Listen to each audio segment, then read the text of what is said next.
with an estimated birth year yielded predictable results: charity events, fashion shows, glowing profiles in luxury magazines. It was a digital smokescreen, a carefully constructed narrative. So she changed her tactics. She began searching for Alistair Sterling, focusing on news archives from before his rise to prominence. He was a ruthless, ambitious developer, but his early years were shrouded in a surprising amount of obscurity. He had appeared on the San Francisco scene seemingly out of nowhere, a man with a Midas touch and a mysterious past. Clara started digging into old property records, business filings, anything that could shed light on Alistair's origins. For days she hit nothing but dead ends, and then she found it. Tucked away in the digital archives of a small local newspaper from a dusty, forgotten town in the Nevada desert was a brief article from the late 1980s about a contentious zoning dispute. A small family-owned diner was being forced out to make way for a new development project. The developer's name was Alistair Sterling. The article was unremarkable, except for one small detail. It mentioned Alistair's family, his wife, who had passed away years earlier, and his young daughter. The daughter's name was not Victoria, it was Chastity. Chastity Sterling. Clara felt a jolt of adrenaline, the familiar thrill of an archivist on the verge of a breakthrough. She ran a new search, this time for Chastity Sterling, and the results, though sparse, began to paint a very different picture. A few mentions in the local Nevada paper, a high school honor roll, a win at a county fair pie-eating contest, and then the digital Rosetta Stone. It was a link to a grainy, low-quality video on a forgotten video-sharing platform. The video was from a local access cable channel in Nevada, a broadcast of a small-town beauty pageant from the early 1990s. The pageant's theme was Silver State Sweethearts. Clara's hands trembled as she clicked play. And there she was, a much younger, much less polished version of Victoria Sterling. Her hair was a brassy, over-teased blonde, not the sophisticated raven black. She wore a cheap sequin dress and a forced, desperate smile. But the bone structure was the same. The sharp jawline, the high cheekbones, and the eyes, not violet, but a pale, hard blue filled with a fierce, almost desperate ambition. The announcer's voice, tinny and distorted, boomed through the laptop speakers. And now, giving us her rendition of God Bless America, is contestant number 7, the lovely Chastity Sterling. The girl on the screen opened her mouth and a reedy, off-key voice filled the air. But it wasn't the singing that made Clara's breath catch. It was the interview portion that followed. "So, Chastity," the host said, "what do you want to be when you grow up?" The young woman's face hardened, her smile tightening. "I'm going to be rich," she said, her voice a flat, hard drawl, a world away from the clipped, vaguely European accent Victoria used now. "Richer than all of you. And I'm going to get out of this town, and I am never ever coming back." Clara leaned back in her chair, a slow smile spreading across her face. The lioness of the Azure Point, the queen of San Francisco society, had a skeleton in her closet. And that skeleton was a small-town beauty queen named Chastity, with a bad singing voice and a heart full of rage. The carefully constructed world of Victoria Sterling was a lie, a multi-million-dollar effort to bury the ghost of Chastity. The whispers in the restaurant were nothing. Clara had just found the name that Victoria Sterling had tried to bury forever. The discovery of Chastity Sterling changed everything for Clara, but she knew that knowledge was a weapon that had to be wielded with precision. A direct confrontation would be a fool's errand. For now, she held the secret close, a hidden ace in the starched pocket of her uniform. Her continued composure, however, was having an unnerving effect on Victoria. Clara's refusal to be baited was a constant, low-grade irritant, a grain of sand in the perfectly oiled machine of her dominance. If she couldn't break the new waitress with psychological warfare, she would have to escalate. She would have to destroy her. The attack came on a balmy Saturday evening, when the Azure Point was at its glittering, chaotic peak. Victoria was at her usual table, holding court for a group of equally wealthy and influential friends. She was the picture of charm and grace, but Clara, now attuned to the subtle tells, could see the tension in her jaw, the way her violet eyes kept flicking towards her. She was a panther in the tall grass, waiting for the perfect moment to pounce. The moment came after the main course plates had been cleared. Victoria let out a small, perfectly timed gasp, bringing a hand to her throat, her diamond-encrusted fingers fluttering against her skin. "Oh my goodness," she said, her voice a carefully calibrated mix of shock and panic. "It's gone." Her friends turned to her, their faces etched with concern. "What's gone, darling?" One of them, a woman named Beatrice, asked. "My necklace," Victoria exclaimed, her voice rising just enough to cut through the dining room's ambient hum. "The sterling sapphire. My father gave it to me for my 30th birthday. It's gone." A wave of hushed whispers spread from their table. The sterling sapphire was a legendary piece of jewelry, a massive cornflower blue gem, rumored to be worth more than a fleet of luxury cars. Victoria stood up, her face a mask of frantic disbelief. "It was here just a moment ago. I remember fidgeting with it right before the waitress cleared my plate." Her eyes, cold and sharp as shards of ice, locked onto Clara. "You, the waitress. You were the last one at this table. You leaned over me when you took my friend's plate." The accusation, as devastating as it was predictable, hung in the air. Clara felt a cold dread wash over her, but her archival training, the discipline of staying calm and methodical in the face of chaos, took over. "Stay calm. Observe. Do not react." "Mrs. Sterling," Clara said, her voice steady despite the frantic pounding in her chest, "I assure you, I didn't see a necklace." "Of course you would say that," Beatrice chimed in, eager to play her part in the drama. "It could have fallen onto the plate, and you just whisked it away with the scraps." Mr. Dubois rushed over, his face pale and slick with sweat. "Miss Sterling, what seems to be the trouble?" "The trouble, Dubois," Victoria said, pointing a trembling, accusatory finger at Clara, "is that my necklace, a piece of jewelry worth a small fortune, has vanished, and your waitress here was the last person near me. I want her searched. I want the kitchen searched. I want that necklace found." This was the checkmate, a public branding. In this rarefied world, the word of Victoria Sterling against that of a waitress was an open and shut case. Clara would be fired, her reputation shattered. The accusation of theft, even if unproven, would be a permanent stain, a professional death sentence. Mr. Dubois looked at Clara, his eyes a mixture of pity and pleading.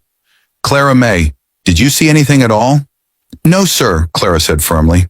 "I cleared the plates and took them directly to the kitchen." "Search her pockets," Beatrice demanded. "That won't be necessary," Clara said, her voice cutting through the rising tide of hysteria. She looked Mr. Dubois in the eye. "I will happily empty my pockets.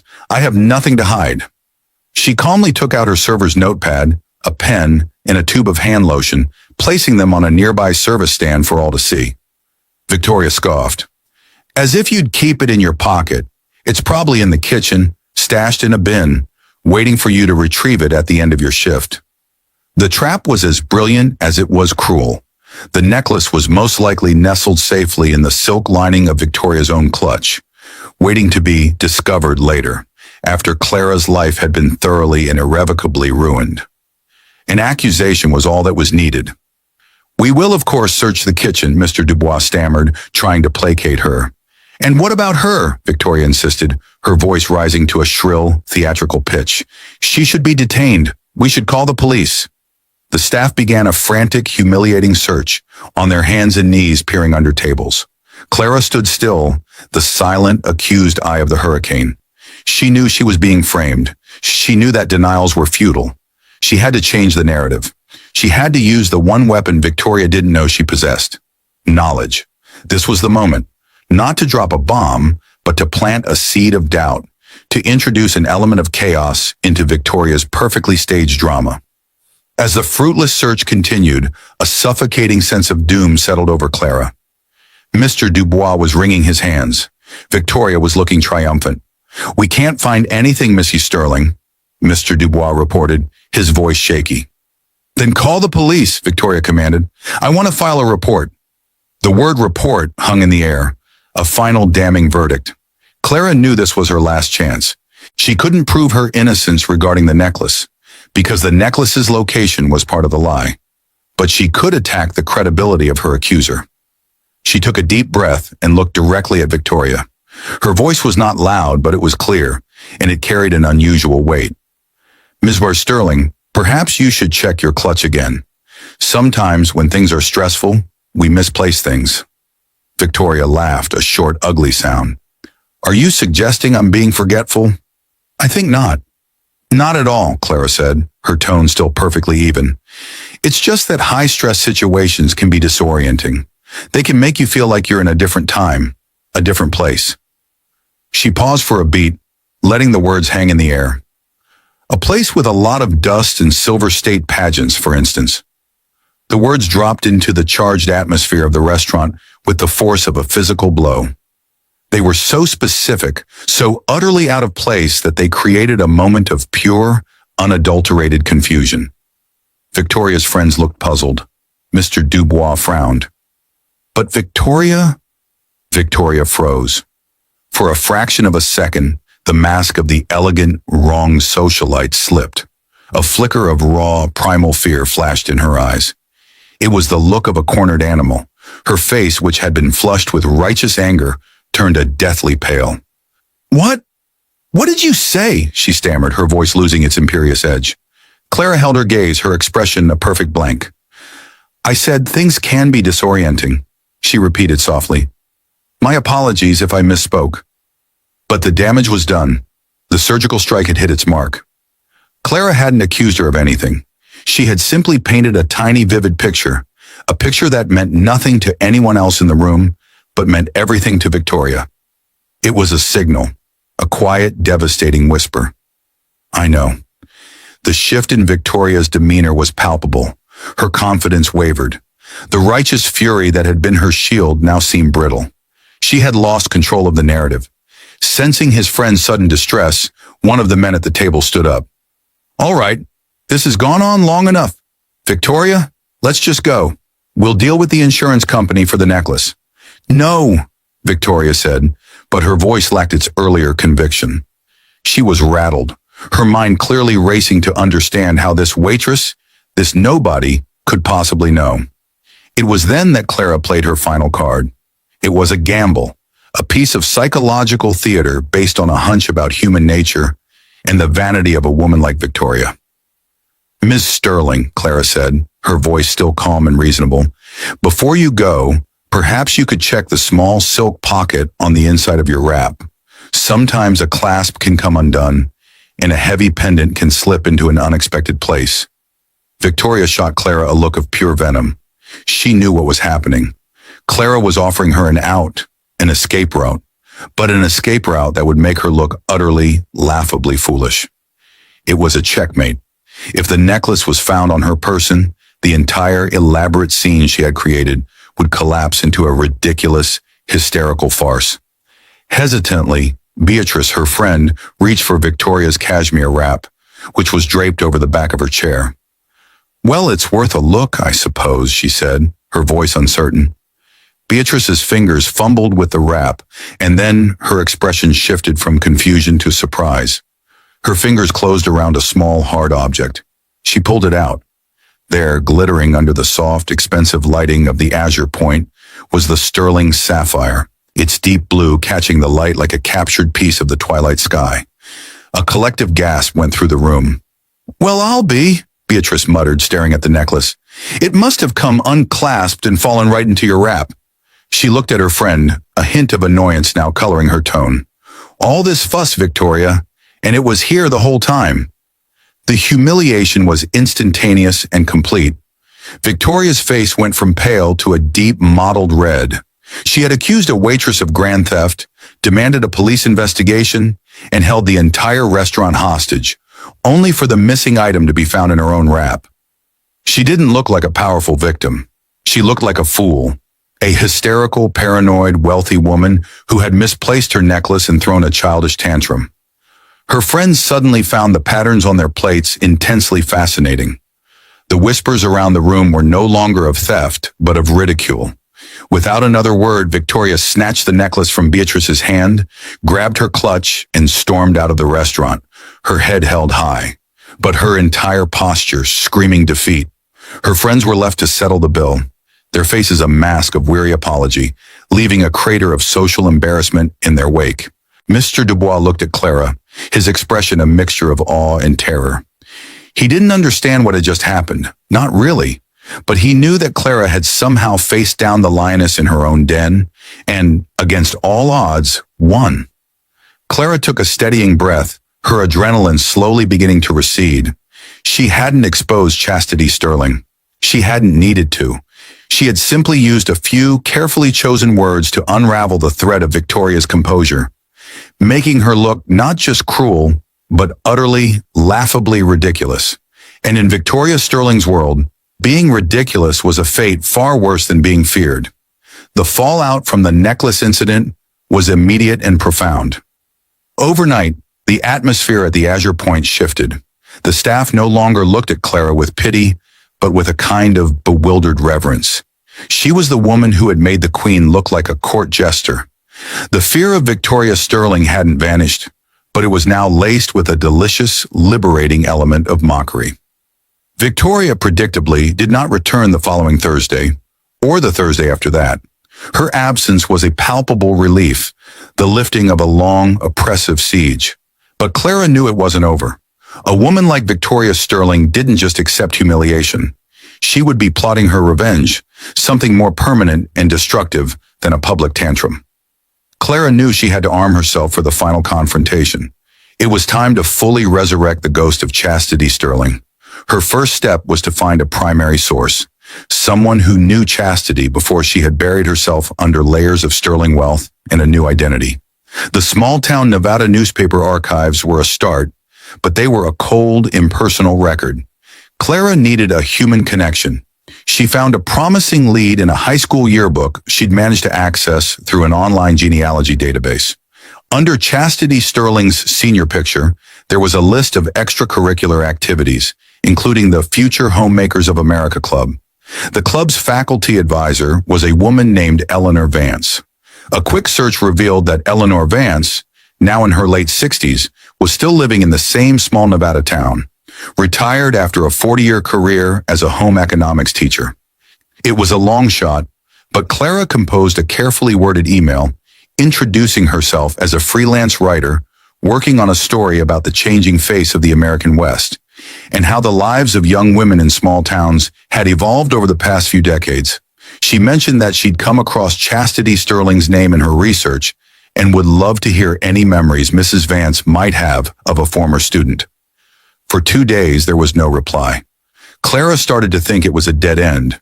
Then, an email notification popped up. It was from Eleanor Vance. "Dear Ms. Thompson," the email began, "I remember Chastity Sterling very well. A very driven young woman.